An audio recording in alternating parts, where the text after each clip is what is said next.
Okay, thank you everyone for joining the Environmental Justice Practitioners Network. I'm Allie Tharp with UU Ministry for Earth, and we are blessed to have Dina Gilio-Whitaker with us, author of the book As Long as Grass Grows. And Dina, I wanted to kick off our discussion today with a question and then open it up to our attendees about the book. I'll be honest, partway through and loving it. And I'm hoping you might start us off with just sharing a bit more about where the title comes from, the history of the treaty relations between nations and the government. So could you share a bit more about the history of the title and how that speaks to what your book is about? Yeah, so the title is a phrase, as long as grass, and it's said several different ways, like as long as the grass grows and the waters run. It's a phrase that was incorporated into many of the treaties that were made between the United States and tribal nations. And not only in the treaties, but also, in fact, the first time that it was used that I could trace back was in 1817 in a presidential address.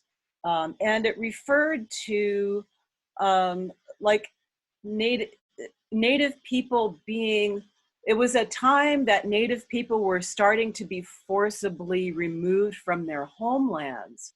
And when that was happening, you know, the treaty language or the address from a president, he would say, you know, as long as the grass grows and the waters run, you will be here forever on your lands. So it was a promise. It was a promise that the federal government would never interfere again in Native people's rights to their lands. So so it reminds us that, you know, the federal government has countless times made these kinds of promises that that we know, you know, countless times were broken. So so, you know, Native people were removed so many times, like we don't even know. I don't think any scholars ever really done an exhaustive study about how many removal events happened, you know, over the 19th century and before and beyond. So it really, it's this this reminder that, you know, the federal government has acknowledged a responsibility to Native people that it has also completely abrogated many, many, many times. So do you have another specific question, or would you like me to just go continue? Yeah, I think, Dina, we'll open it up, but my second question is just how are you? And is there anything you want to share with us tonight before opening it up to the audience? Yeah, I mean, we're in such a bizarre time, and I've been thinking about this stuff a lot, like we all have, and I wanted to share that the phenomenon of pandemics and viruses that we are confronted with right now is something that if most of us who have been paying attention, we know that this was not a surprise, right?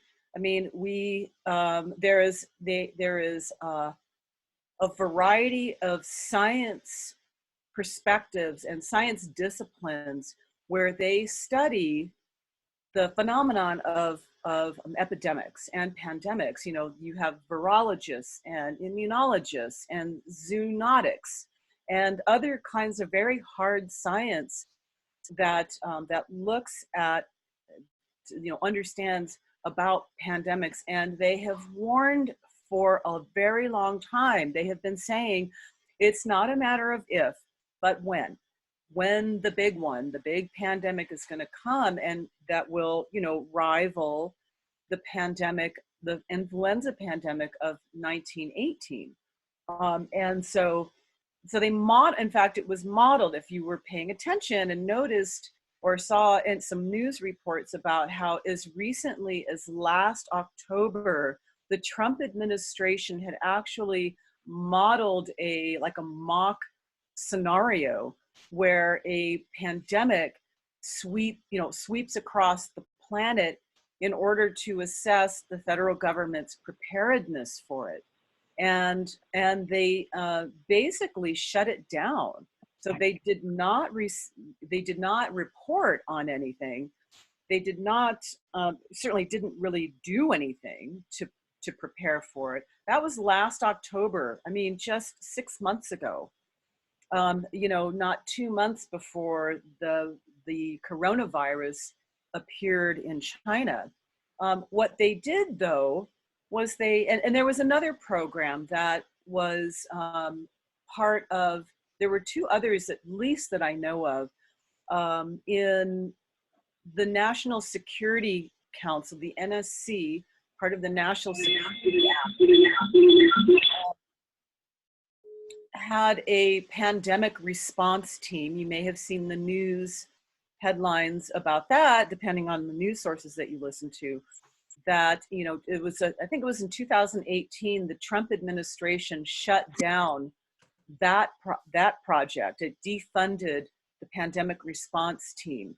Then there's another program called PREDICT, and PREDICT is an acronym that stands for something, I'm not sure what, but it's a global program that the U.S. was a participant in.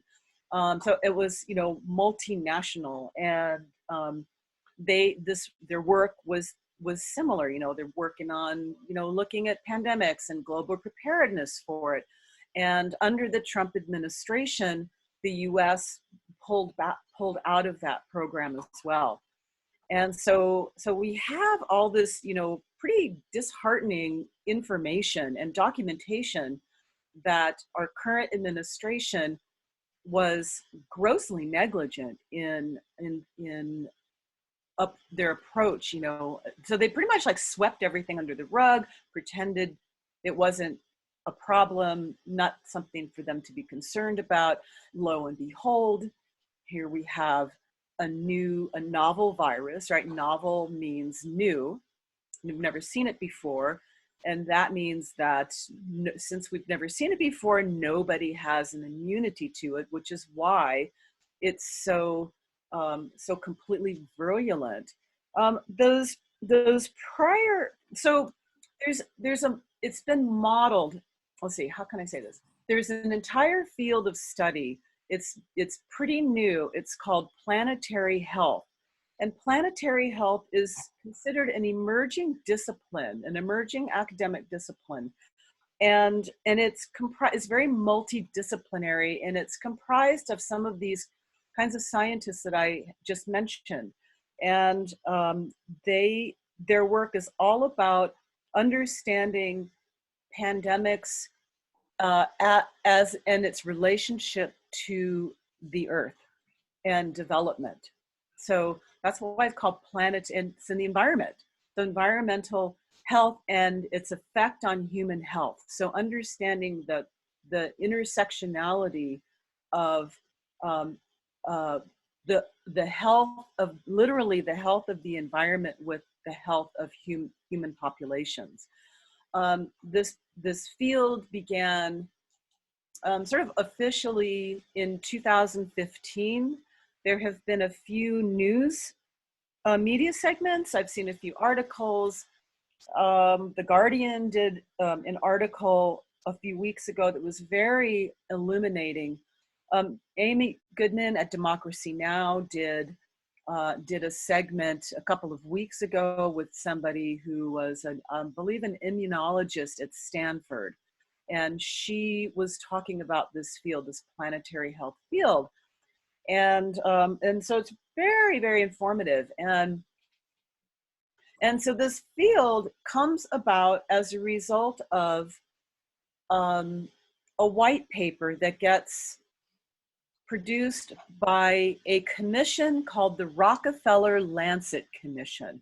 Yes, the Rockefeller Foundation funded this study and produced this white paper along with the Lancet, which of course is a medical journal.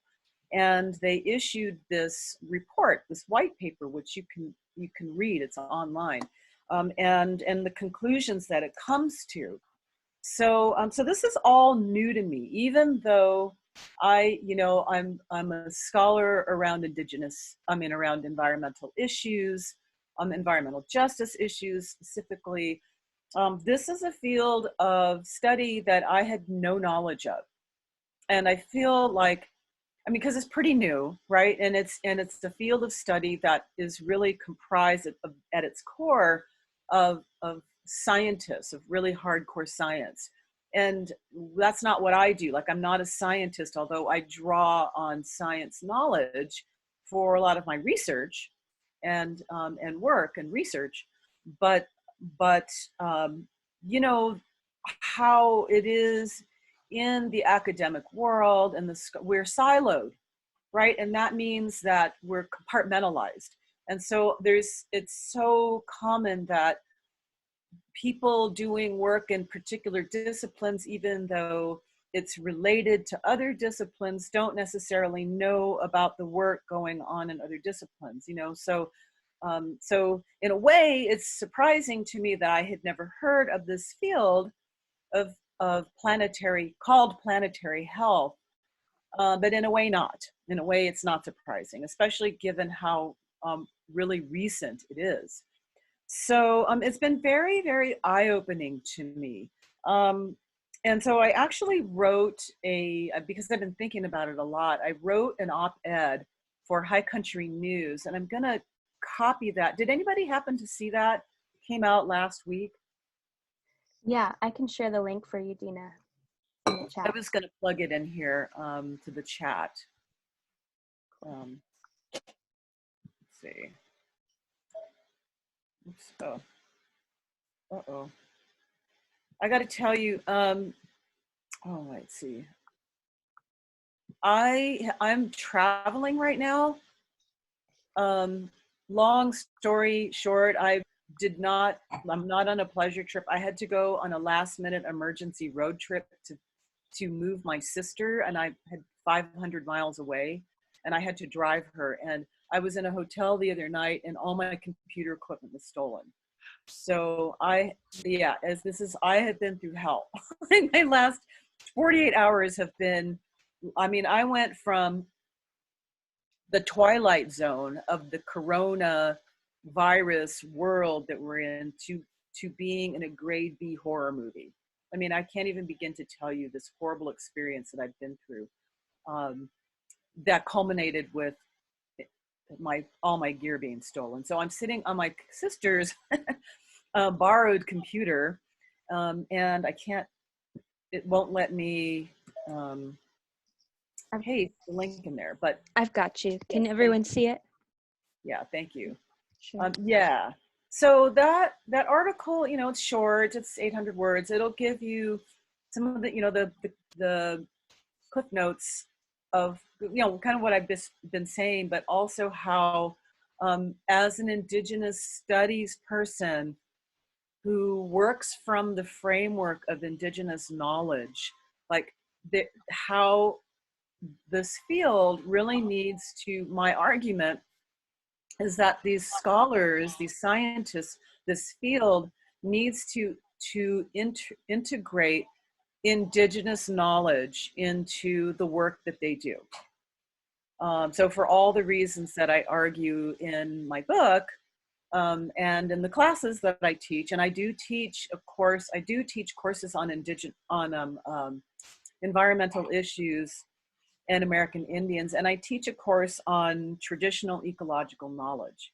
So this is what I'm talking about, how traditional ecological knowledge, how those scientists, just like climate scientists and other kinds of scientists, need to and are beginning to incorporate Indigenous knowledge, Indigenous ecological knowledge into their work, the work that they're doing, not just from a science perspective, but from a policy perspective. And so I kind of highlight in this article, I talk about, what I mentioned this white paper that was produced by the Rockefeller Foundation, and the conclusions that they came to, and because they're very interesting. I mean, really the bottom line. I mean, I still have to read the whole thing. I haven't read that whole paper, but one sort of the major takeaway for me is that we have these global pandemics.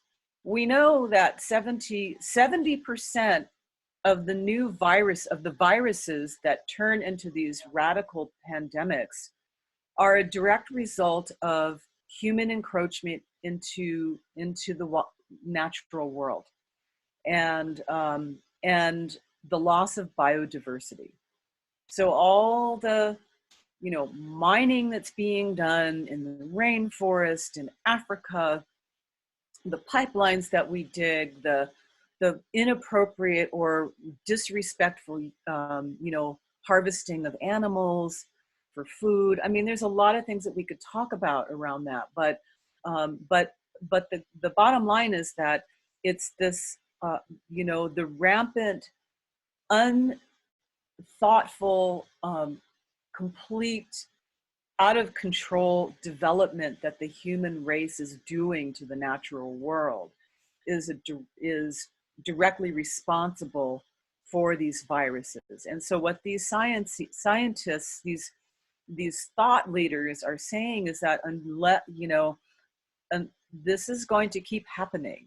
In fact, one of the things that struck me about it is about what I've been hearing and reading is that this pandemic, as severe as it is, and none of us have ever lived in any of our lifetimes have ever seen anything like this, right? I mean, we haven't seen anything like this in 100 years since the 1918 influenza pandemic.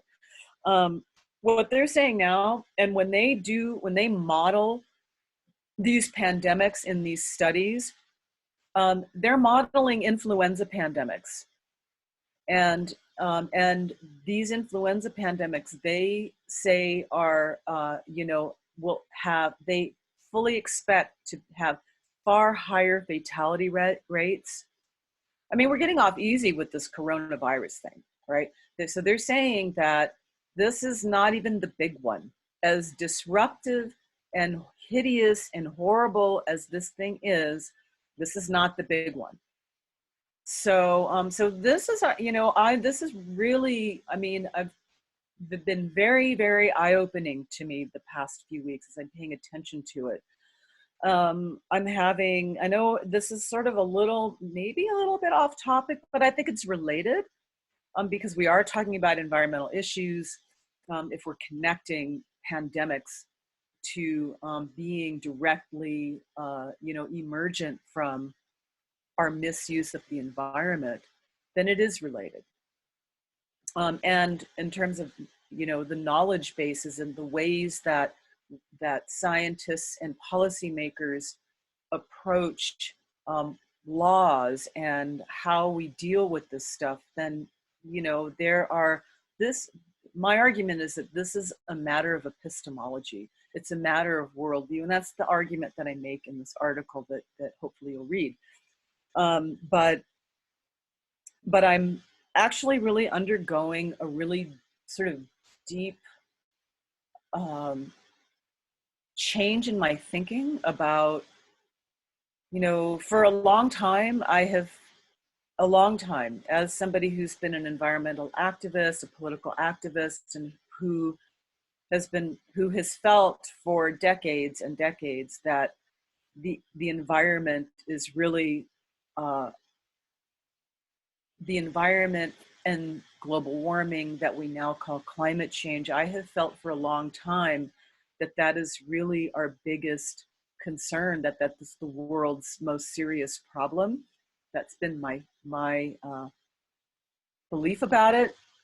But for a number of reasons, and now with this pandemic and what I'm learning about virus pandemics and what the science behind this is and the way that the scientists are writing about it, I really think that really the biggest threat is to the human race is pandemic, not climate change. I mean, climate change, there's a whole other conversation to have there. I don't even really want to get into it. But climate change, whether you believe it's anthropocentric or anthropogenic, meaning human caused or not, it's still slow motion compared to pandemics like the one that we're experiencing right now. So yeah, I mean, I don't want to be one of those kind of people, like a scholar or an academic that gets so wedded to their narrative that they can't change what they believe in light of new evidence or new knowledge, right? So that's sort of like my disclosure. It's a disclosure for me. But I think, we really do need to be thinking about this stuff now. I mean, our lives, none of our lives are going to be the same. Who knows what our world's going to look like after this thing is passed, and it will pass. But, we don't know. This is uncharted waters. We don't know what things are going to look like. And creator willing, we will have some political will in our current government, in the governments of other, countries in the world, so that they will take the threat of pandemic much more seriously, and that we can start having a dialogue globally about the way that we as humans are living on the earth and what we're bringing upon ourselves, because that's really what it comes down to. We're bringing this upon ourselves. That's how I see it. So those are a few thoughts. I'm totally open to hearing other people's thoughts too. I would love for this to be just a conversation. How are they thinking about it? Dina, I'm going to share a link in the chat. It's a petition from from Faith Spotted Eagle. There's a video that you can watch, or we could play it. And there's a petition to stop the pre-construction work for Keystone XL and stop workers from coming into Native territories and bringing the virus with them. So I wanted to, talk about that a little bit, the way that we see this opportunism with industry. Now, all of the movement to say, stop these pipelines is staying home, but the workers are still going out there and they're clearing land and they're putting pipes in the ground and they're setting up man camps. It's unconscionable. It's unbelievable. I mean, in a way, given who's in the White House right now, it's not surprising. Right? I mean, we even had, I don't know how many of you, those of you in the East Coast know about the Mashpee Wampanoag debacle. Right? Can you speak to that, Dina? Yeah. The Mashpee Wampanoag have a small reservation outside of Boston. They are the people of Plymouth Plantation. They are the original indigenous people that the Mayflower boat people first encountered. So that tribe, these people are still in existence, and that's where they live and are from. Well, they're a very small tribe, very small reservation. Donald Trump has had a long history of conflict and enmity with them. And 2 weeks ago, this thing has been ongoing for years. It has to do with the tribe has plans to develop a casino. It conflicts with some other casinos in the region in as I understand it, Rhode Island and Connecticut, not native casinos, as I understand it, but and some interests that Donald Trump has financial connections to. And so the Department of Interior handed down an order a couple of weeks ago in the middle of our pandemic, of our lockdowns, that basically terminated their reservation. And it was an unspeakably cruel thing to do in a time when nobody can leave their houses. They can't do anything. There's virtually, you can't go out in the streets and march. You can't go, picket the White House. I mean, you can't do anything except mount a legal challenge, which is, what they would have done anyway. But yeah, so I mean, this was sadistic on the part of the Trump administration to do that. And so, yeah, I mean, business as usual is still happening in terms of, economic exploitation that is very anti-Indigenous, anti-Native. And that's what the Keystone XL pipeline, I mean, how do you justify that? The man camps are already a huge problem. It's mind-boggling to me and infuriating.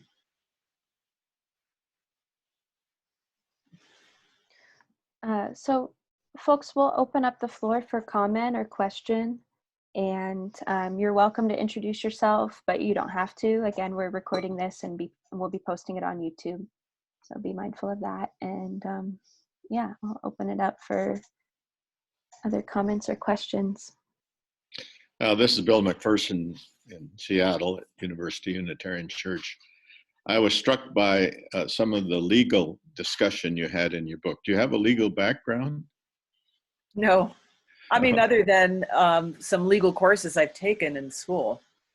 You cannot do Indigenous studies and not be well-versed in the legal foundations, because it's so complicated and so convoluted that, yeah, you have to have a basic understanding of the legal history. Well, you made a masterful effort to explain it for those of us who are lay people when it comes to these legal questions. The series of treaties and the violation of those treaties is just, I mean, mind-boggling how many there are and how many violations there have been. And here in Washington State, we're well aware of that because we've been working on stopping some of the fossil fuel companies from violating some of the tribal rights here. Yeah, like the Lummies and the Grays Harbor battle, yeah. And have had some pretty good success there too. Right, we did stop the 2 oil terminals in those tribal lands. And we're still working on some other terminals that haven't been stopped, but they're not involving tribal lands. So. Mm-hmm. I do want to bring people's attention to another link in the chat there. As you might know, the UU Assembly this summer was planned to be in Providence, Rhode Island. It has not been officially moved, canceled, or anything yet. We should hear soon from the UUA about that. But Anne, actually, would you speak a bit about that? Anne is very close with the tribe. Are you still here, Anne? If you're willing to speak. Yeah, so my connection with the tribe is that in the late 70s. You're talking about the Ojibwe, right? Which band of Ojibwe? This is about the Mashpee Wampanoag. Oh, the Mashpees. Oh, okay, sorry. Yeah, just to pick up on what you were saying, and then Allie has put a link in the chat to some of the actions that are being supported. So, so my connection is that, in the 1970s, I was part of a legal team representing the Mashpee Wampanoags in their claim to recover their ancestral land. And that land claim was never heard because it was sidetracked by the judge's requirement that they first prove their tribal existence. And it was just a completely racist trial, and the judge ended up deciding they could be a tribe for any purpose under law, but for the extraordinary purpose of recovering land, they didn't meet the standards. Anyway, I ended up marrying one of the tribal leaders and So I've been part of a extended Mashpee Wampanoag family for about 40 years. And it's just, it really, I have to say, it's so much deja vu. This, you know, it took 40 years for the tribe to gain federal recognition. Like most of the Eastern tribes, they didn't have a formal relationship with the U.S. government, but they were obviously under the jurisdiction. The government sent folks out to see if the Mashpee should be removed in the 1800s, and they could have, if they wanted to, order their removal, but they didn't. So they've had jurisdiction the whole time, but they're pretending that, you know, this is news to them that there was a Mashpee tribe. Anyway, after 40 years of just endless documentation, I think the Bureau, when they finally granted recognition, said, you know, this is one of the most well-documented tribes in history after all 40 years. And anyway, things were really, you know, starting on the upswing in the 21st century. The recognition came in 2007. This was the same period when the language was being literally brought back from the dead by the Language Reclamation Project. Which was so amazing. The story is an amazing, amazing story. Yeah. And so the lands were taken into trust. What little, I mean, when the tribe sought in the 1970s for the return of their land, they were looking for the 16,000 acres in Mashpee that were undeveloped. Mashpee was 80% undeveloped in the 1970s, and they exempted, you know, homeowners. They weren't trying to take anyone's home that had already built there. Mm-hmm.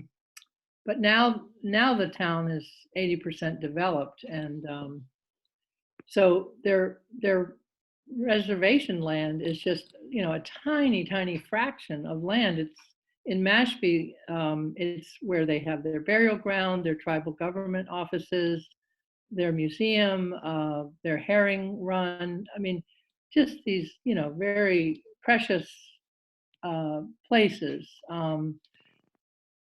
And they had also had land in Taunton that they had acquired as part of their traditional homelands. In fact, one of their traditional leaders, Weetamoo, back in King Philip's War, was a leader there in that area, and was, you know, beheaded by colonists. And anyway, so they have close ties to the Taunton area, and so they had that land taken into trust. They went through extensive negotiations with the governor of Massachusetts to get a compact to build one of the 3 casinos that the state was going to allow.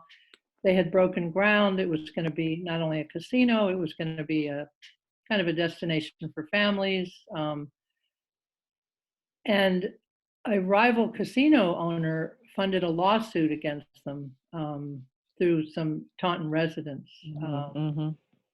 And the judge made some rulings against them and said the Bureau of Indian Affairs improperly took their land into trust, and they were to consider another provision of the law that was going to allow them to take the land into trust, conceivably. And when it was time for that hearing, 1 hour before the hearing, the Bureau lawyers contacted the tribe to say, "We're so sorry, but we were just informed by the White House that we are to stand down from representing you in this lawsuit. We cannot continue to support your land in trust." And I mean, this is not something that someone can just undo. I mean, Congress really would have to undo land in trust. So this whole, and it was because of the rival casino owners. You know, I think one of the publicists for the Rhode Island casinos is a man whose wife is a White House advisor to Trump in the communications field. So it's just very extremely corrupt. But nonetheless, it's one in a long line of, you know, 400 years of colonization. But it just is, as you say, Dina, just so cruel and shameful, the timing of it. So I really want to credit the Unitarian Universalist Association, and in particular Susan Frederick Gray, who just so quickly sprang into action when she was made aware of this, and just, you know, got the organizing team working on this, and just, I think within 24 or 48 hours of learning about it, got out this powerful statement of support and solidarity.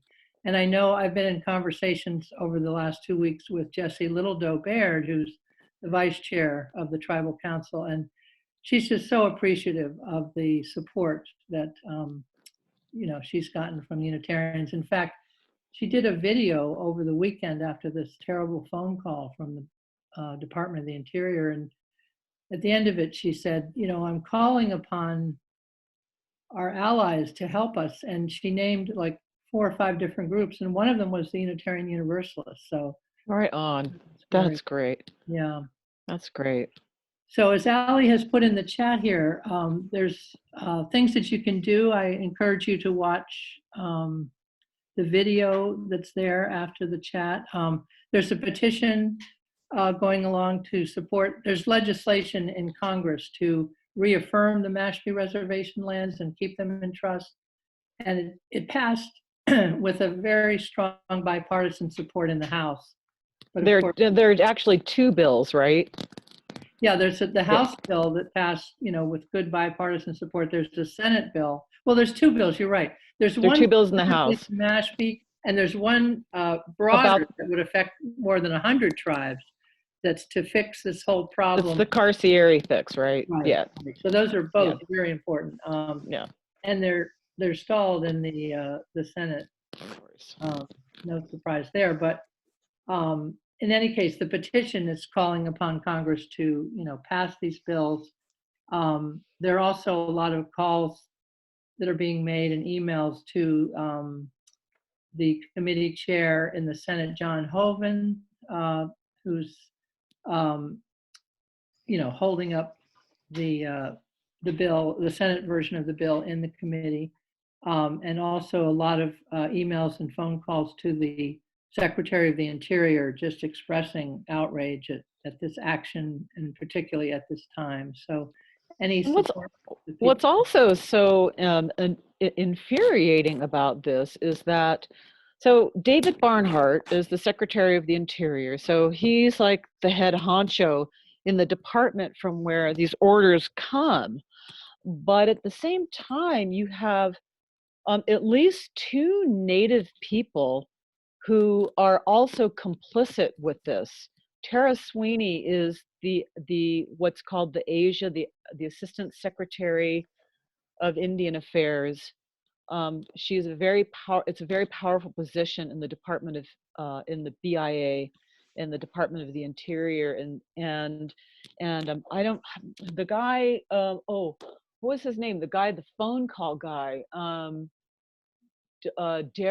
LeCount, who was the guy that actually made the phone call to the tribe, who his position is, and maybe you'll be able to pull that up. Can't remember his position, but he was the guy that actually delivered the news. That guy is a tribal member of, I think, White Mountain or White Earth, Ojibwe. Wow. So you have Native people who have been, co-opted by the Trump administration, who are part of the problem.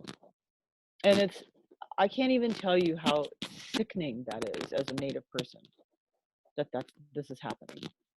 Yeah, Jesse relayed to me that in the call, which by the way, it was on Friday, March 27th, and they had been alerted a couple hours before the call that they were going to get a call from the Bureau of Indian Affairs, and they had just filed their application for tribal relief from the virus, and they were thinking that they were going to get, a phone call about what assistance the tribe was going to be getting from the Bureau. So they were totally unprepared for this phone call that came at 4 o'clock on that Friday afternoon by Daryl LeCount. And he made the announcement that their reservation was being disestablished and their tribal lands taken out of trust.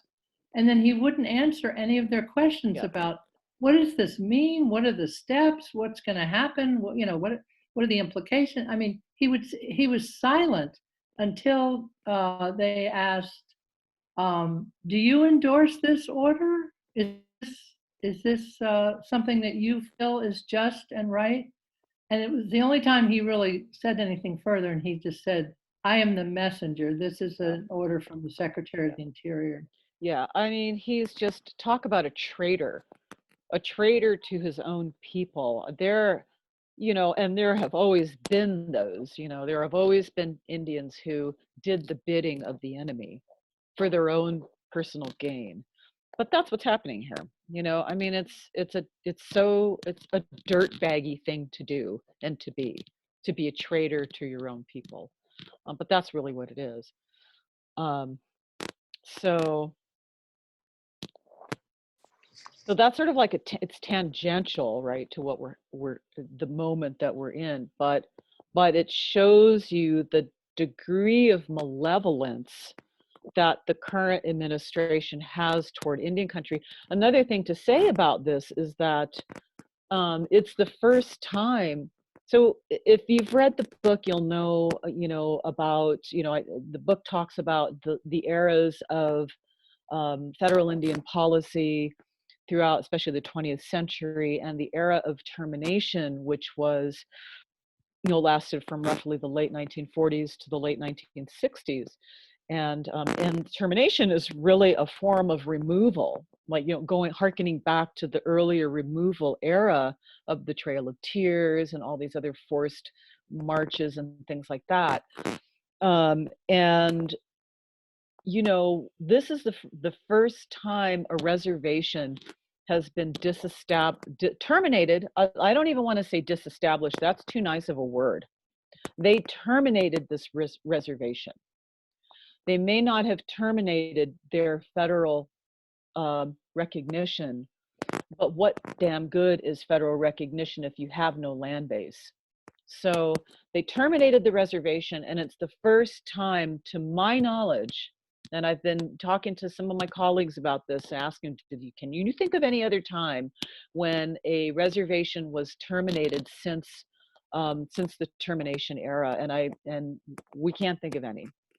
So this is precedent setting in a bad way that now we have, and this is something that we've been worried about since the Trump election, is that there were indications, there have been signs that if these guys got into office, it's going to be the new termination.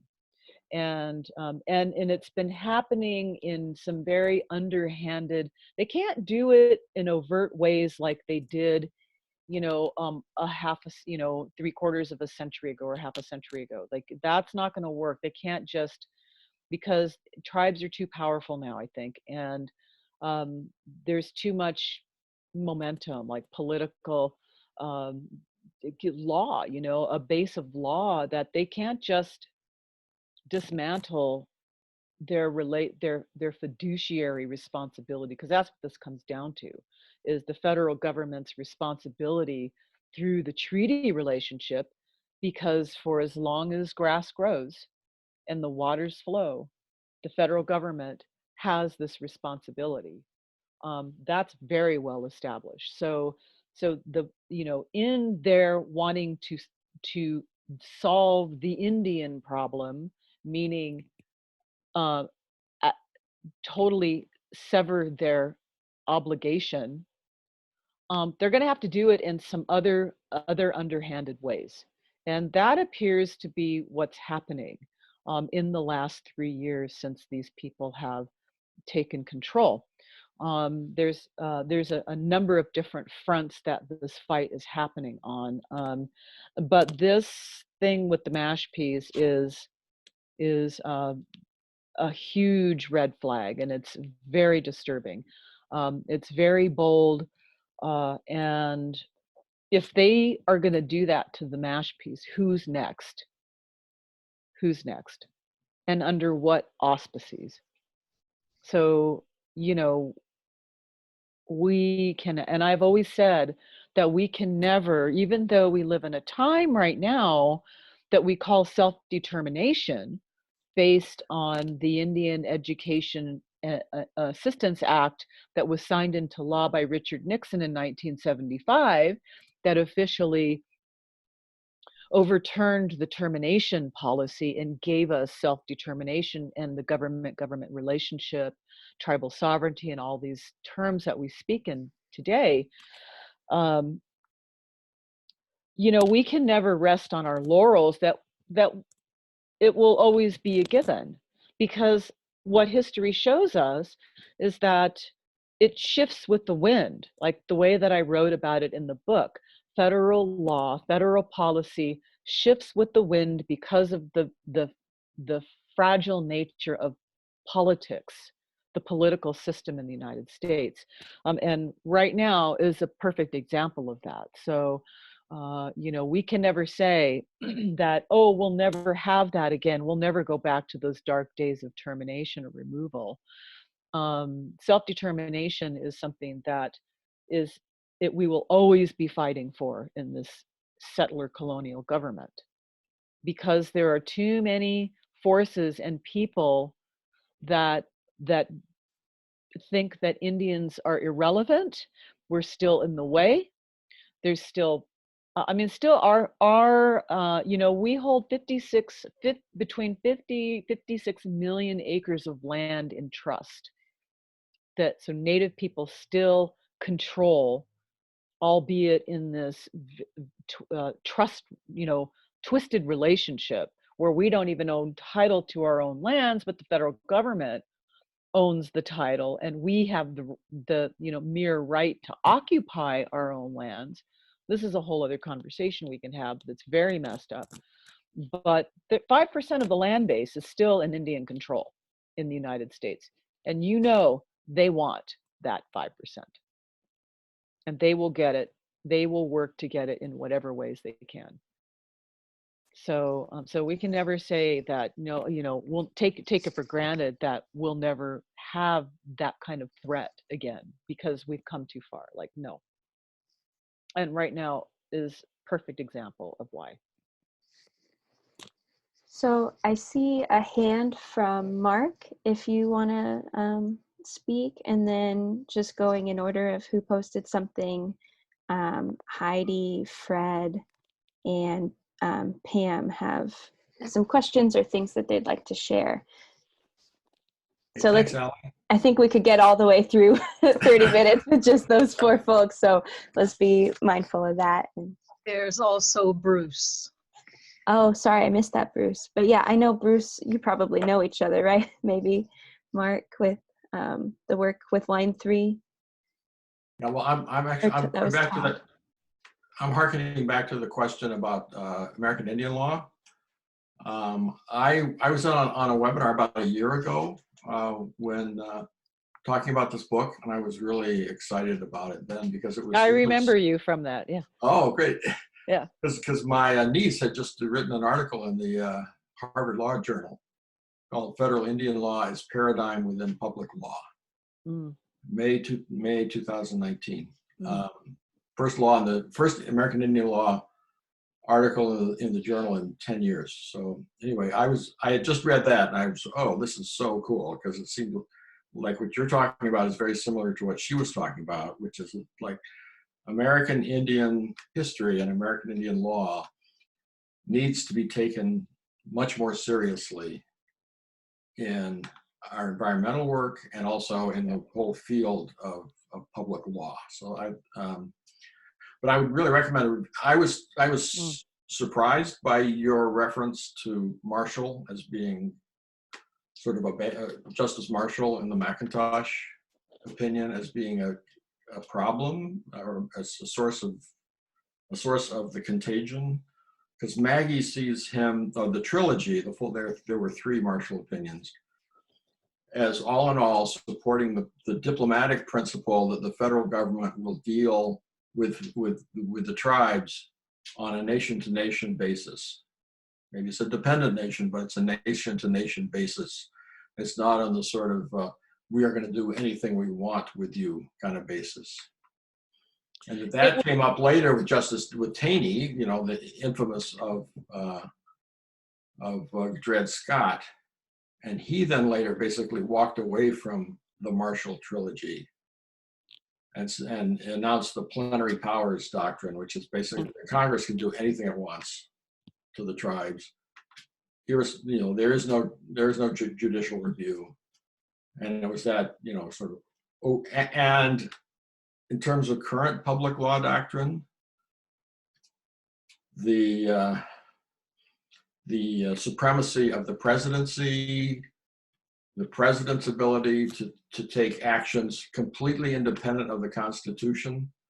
The Taney argument was, this goes back to the doctrine of discovery. We can do anything we want. The Constitution doesn't matter. You know, the political branches are free to do anything they damn well please. And then that now has carried forward to some of the most, you know, really devastating and troubling things we're dealing with. But her other points were that Marshall is really the foundation, or his thinking is consistent with what has developed since the Indian Reorganization Act and so on, that building up tribal sovereignty, but also that the key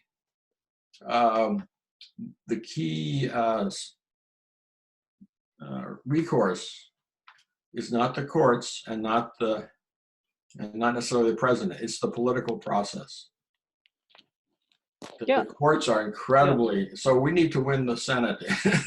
Basically, we need to win the Senate, and then we'll fix this. Yeah, I mean, we're fighting on all these three different levels, not to mention the court of public opinion, right? Yeah. That's a huge piece of it because of the master narratives, as I wrote in the first book, the way that the American Indians have been constructed in the American imagination that keeps us as, you know, savages, like ignorant savages that, you know, have absolutely nothing worthwhile to contribute to the modern world.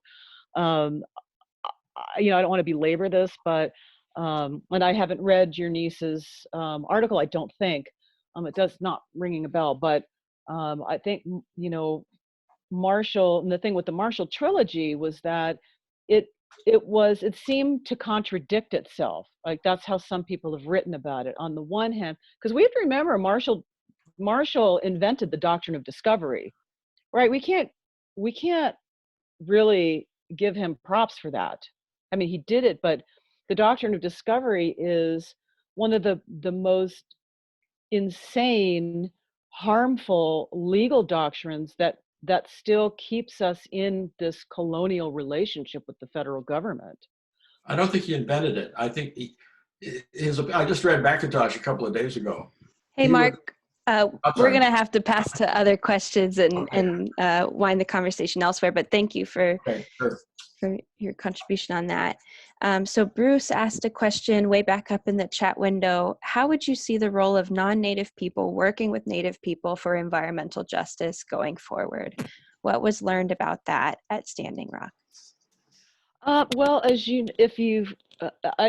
know if you've read the book, but that's really, you know, one of the core aspects of that book is about really looking at how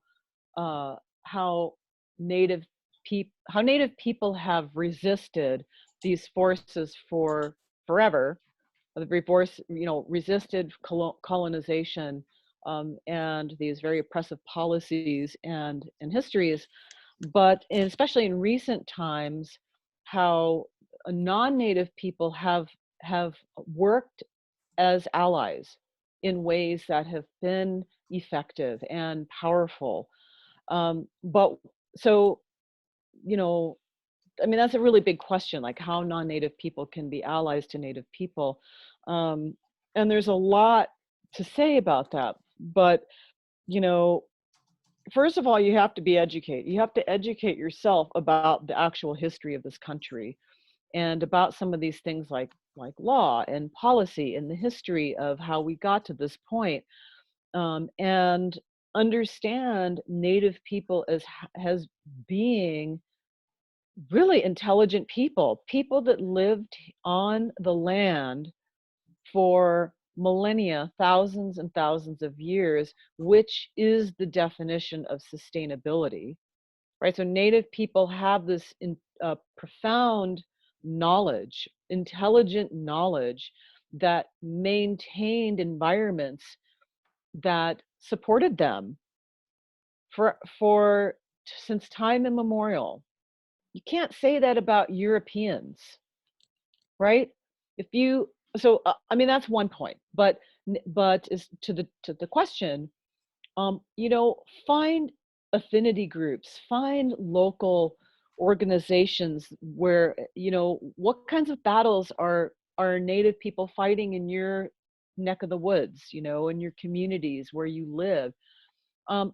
Find those and work with them and make yourself available to them. Write letters to the editor, write your congressman, do, you know, as, you know, Unitarian Universalist people, you're pretty well versed in social justice activism. So you know what the tools are, like use those tools, but follow Native people's lead.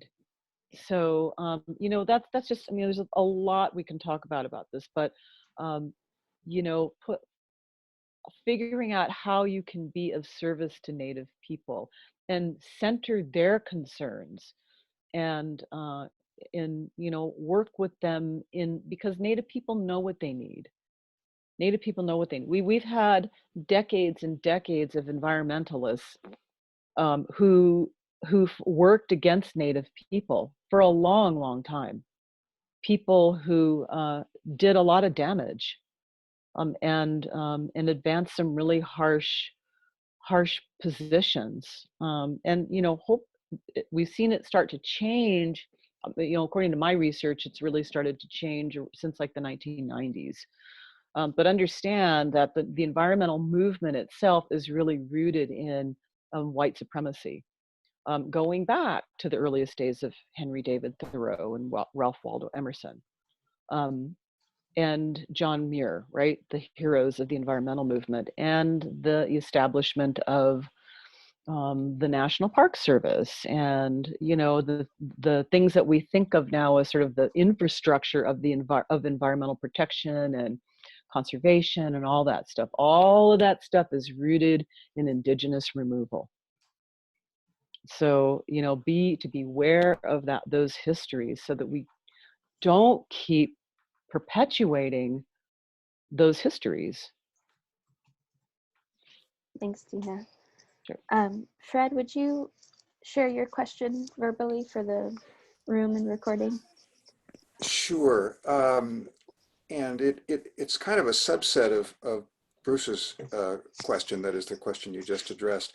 And first I want to say how much I appreciate your book. I'm about halfway through it, and it's really eye-opening, particularly for me as a longtime Sierra Club member, that kind of thing. Sorry. So no. Well, I'm sorry about that. I hate to burst people's bubble, but it needed to be. Well, I love the saying, the truth will set you free, but first it will make you miserable. So thank you.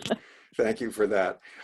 So I really hear so clearly the paramount importance of honoring Native sovereignty, and as you've just said, Native voices and Native leadership.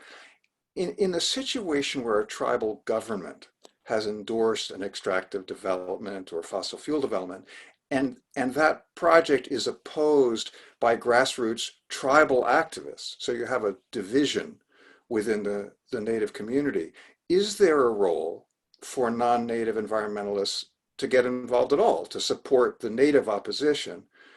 And maybe there isn't, but if there is, how do we do that in a way that is respectful? That's a tough line, you know. That's a tough position to be in, and I would say that I don't know if there's one good answer to that question other than it may be contingent upon the situation. You know, if it's a reservation-based project, like I don't know if you've gotten to that part in the book, because I do talk about that in the book. I don't know if you've gotten there.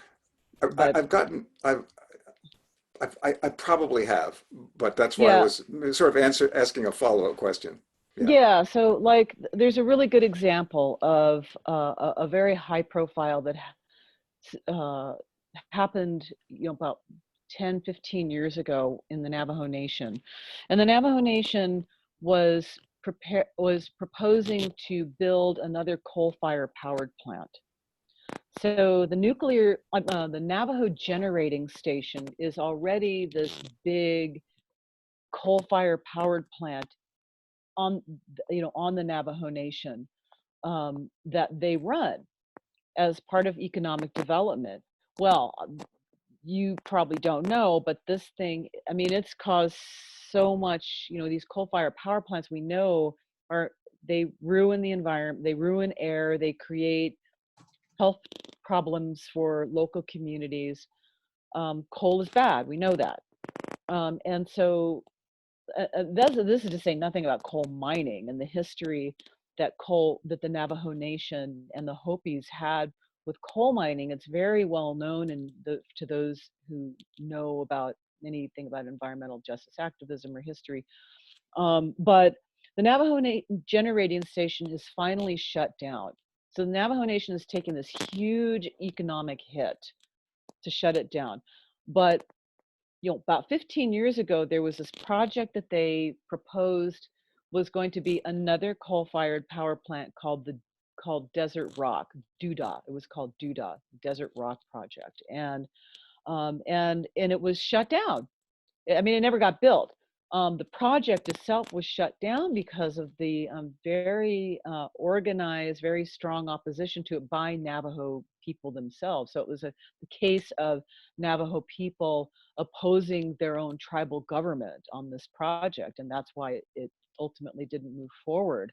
In a case like that, I'm sure that there were non-Native people who were involved in the activism opposing it, but they didn't take the leadership. It was Navajo people themselves. So I would say in a case like that, it's really about non-Native people understanding their appropriate place in a situation like that, and being very, very careful, not wanting to be out there and being, acting as though they know the right way to do things or have the right answers, decentering. Non-Native people it's so habitual to center themselves in everything. I mean, I'm just laying it out there. This has been so common that, people have to learn to back up, let other people, like Native people, take the lead in these things. Amen. Thank you. Yeah. So Heidi, you have posted a lot. If you want to speak for a couple minutes about the Stop Hydro Quebec project and the way that's affecting tribes up there, and it seems like you have a call to action for folks to engage on that. Do you want to share for a minute or so? Yes, please. Thank you so much, Dina, for all of your work. I wish I could have read your book by now, but I have a deep respect. I'm looking at trying to pull off a workshop or a meeting to help figure out how we can bring laws together from various different places, because it seems like there's a lot of native rights and also people that are poor, like in Cancer and Death Alley in Louisiana right now, who are suffering terribly with the coronavirus. Yeah. And to try to figure out like also the Bayou Bridge pipeline down there too, and how we can pull off laws that are going to really bring like the ability for nature to rule, and to really enable laws to be passed that will be able to be enacted and enforced, that will honor the laws of nature. And it just seems like we have so many different disparate places that are focused so much on their local areas that they aren't looking at the different things that are going on throughout the country as much. And I'd like to get your perspective on that in a bit, but I do want to let people know that there is this Hydro-Quebec mega dams that have been built up in the James and Hudson Bay area. And do you know about that, Dina? I've certainly heard about it. I can't say, Okay. yeah, I can't say that I'm deeply familiar with it. Well, I'd But like to I let know it's been people, going on a long time, right? right, since the 70s. I've Yeah. actually been involved since 1991 when the Cree and Inuit were down in the New York City area, and I was in Long Island and met the folks with the band, the Damn Jam bike tour, and went to their concert series that was like 4 days in New York City and a big rally down Broadway to City Hall, and it was held at the Beacon Theater. But the fact of the matter is that they've had not just cultural, but just plain genocide and ecological ethnic cleansing that has been going on because of methyl mercury poisoning.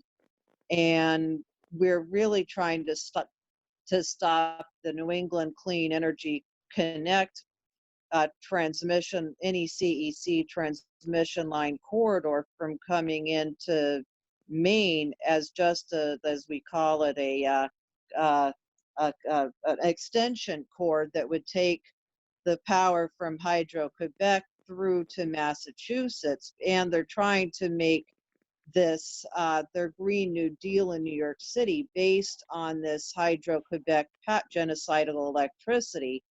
So if there's anything that people can do to help, I'll try to get in touch and share some ideas with Allie. But and also to join our NECE, Say No to NECEC Facebook group so that you can help out. We're looking for people all over the country. It doesn't have to be just here in Maine, but we have to stop it here in Maine. And they're still saying that we need that there's a shovel-ready project ready to go in Vermont. But the problem with that is that Hydro-Quebec will still want to drown more rivers and make that possible. And Matthew Mukash, who is one of the Grand Council chiefs of the Cree, has contacted me with a meeting and a Cree prophecy that I'm still needing to get out into the world just the last couple of weeks. And it's a real honor to be able to carry his message on to people. And it's really something that needs to be done. But I would really love to hear what you have to say about the legal things and how we can maybe set something up to really look at how we can effectively pass laws, or even if I mean, it seems like with Hydro-Quebec and this NECEC thing, it seems like they just want to go ahead and start building and start and do all of these things and build the infrastructure before they even have the permits to be able to go, or the permission to go ahead and do that. We're in the middle of Heidi, just for sake of time, I'm sorry to cut you off, but we'll see if Dina has a response. Referendum that we're trying to do here in Maine that's going to stop it, hopefully. Yeah, I mean, I can't say, I can't really speak to the minutia of the law. I'm not a lawyer, right? But I think that the activism has gotten pretty sophisticated. And so people know what to do. And then it becomes a matter of like you working with this tribal leader. And it's an honor, it's an honor that he's asked you to partner with him like that. He must see that you have something of value to contribute. And so that puts you in, yeah, and so that puts you in a position of responsibility. And I feel it. yeah. And so this is like a perfect opportunity to enact an ethic of accountability, of respect, and reciprocity. And so, and that, and okay, I'm riffing right now. I'm just riffing off the top of my head, and I'm thinking in terms of indigenous knowledge. And I mentioned earlier epistemology, and that's a very fancy word, and it just simply means knowledge. It just means and worldview. It's like whose worldview really is constructing the reality that we live in any given moment. And in the United States, well, in any colonial country, in the nation, well, the whole nation state system, really. But in a settler colonial society like the US, the worldview that shapes our reality is very Eurocentric. We know that. And so it's based on a set of values that are in some ways very antithetical, and completely diametrically opposed to the worldviews of indigenous people. And so when I use the terms reciprocity and respect, and accountability and responsibility, like this is I am invoking indigenous knowledge and indigenous worldview and epistemology. And this is ultimately this is going to be the subject of my next book, which I'm working on. But how we, and I know I'm getting a little bit off topic from your actual question, but it's relevant. And the point is that it goes also back to the point that I was talking about earlier about the moment that we're in and relative to pandemics, and how we as humans live on the earth and how we are abusing it. And ecocide, right, that's a term that we use, ecocide, the killing of an ecosystem, which is always commensurate and parallel and totally integrated with the genocide of a people, right, especially here in the US.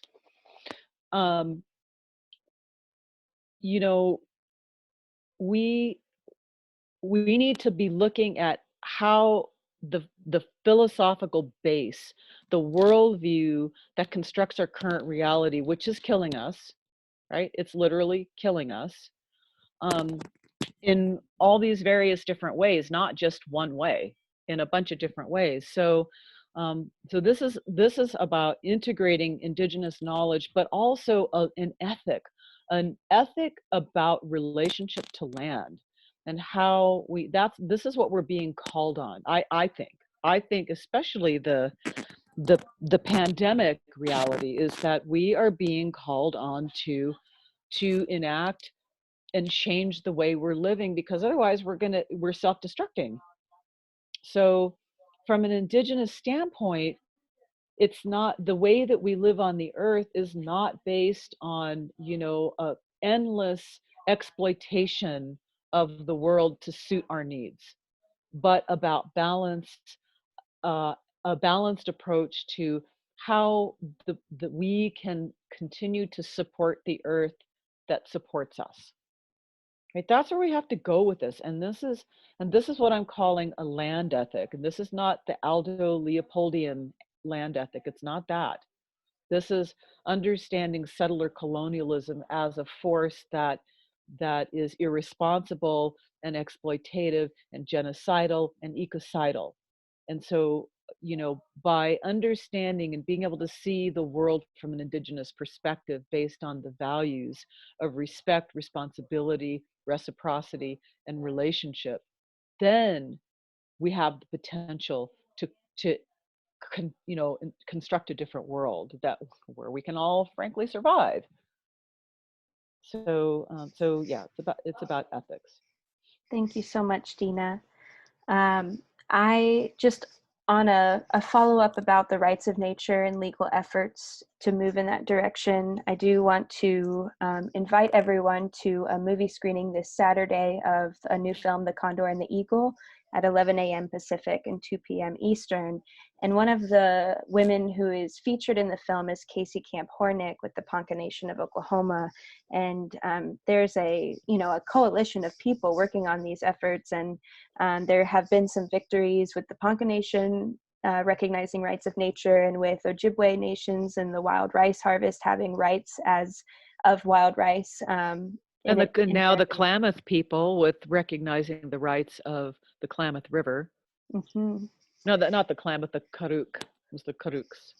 Awesome. And that was all since, because those of you who've read the book know that I write about it in the final chapter, the Rights of Nature movement. But and so we talk. In that chapter, I talk about the Ponca's legislation, and also the Ho-Chunk, and they're working that into their constitution. But we have, since even the publication of the book, we have these other examples of the rights of nature being enshrined in tribal law. So part of the funds raised in the film will go directly to support that work, which is part of why I wanted to tie it in to that conversation and invite everyone. But I think we should close out for tonight. And Allie, may I interrupt for 1 second? This is Jo. Yeah. This was one of the finest webinars I've listened to, and Dina, it was so eloquent. I thought I knew a little bit, but I learned a heck of a lot tonight, and I really thank you. I looked quickly at the chat. I don't normally like to look at the chats when I'm listening, but I noticed there are several good website resources. You do make that available, correct? Yes. Allie? Yes. Mm-hmm. And for how long? Well, what I'll be doing is I'll put this recording on YouTube. I'll send it out to everyone, and in the email follow-up, I can include the links from the chat. I would really appreciate it, because I tried to copy paste and it didn't work. So for some reason it wouldn't. So I just want to make sure that I have access to those websites, because I'd like to share them. I'd like to look at them and probably share them. So thank you again. And thank you. It's nice meeting everyone. Thank you, Jo. Thank you. All right.